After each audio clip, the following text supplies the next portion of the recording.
يسعد أوقاتكم بكل خير وسعادة وبركة.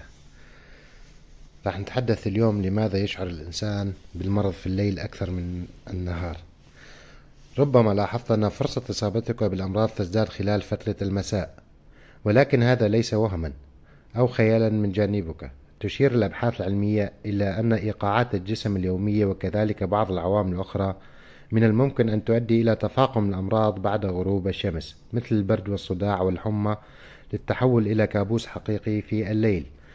وتظهر الأبحاث أن أجسادنا يتم ضبطها على إيقاع الساعة البيولوجية على مدار 24 ساعة، وخلال هذه الدورة اليومية تتقلب مستويات الهرمونات ما بين الزيادة والنقصان، ومنها هرمون الكورتيزول المصنع من الغدد الكظرية الذي يساعد على تنظيم مستويات السكر في الدم والتمثيل الغذائي وضغط الدم، كما يساعد الجسم على إدارة الإجهاد.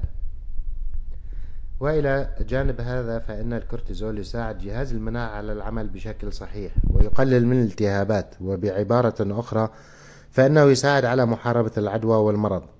ولكن عندما يتم ضخ المزيد من جرعات الكورتيزول في الدم خلال فترة النهار فإن هذا يؤدي إلى تثبيط جهاز المناعة لديك، وهو ما يجعل خلايا الدم البيضاء المسؤولة عن مكافحة العدوى تكون أقل نشاطا خلال اليوم، وفي الليل يصبح الكورتيزول في أقل مستوياته في الدم، ونتيجة لذلك تقوم خلايا الدم البيضاء باكتشاف العدوى في جسمك بسهولة في هذا الوقت، ما يسبب الإصابة بأعراض مثل الحمى والقشعريرة أو التعرق، ولذلك أنت تشعر بالألم أثناء الليل أكثر من النهار.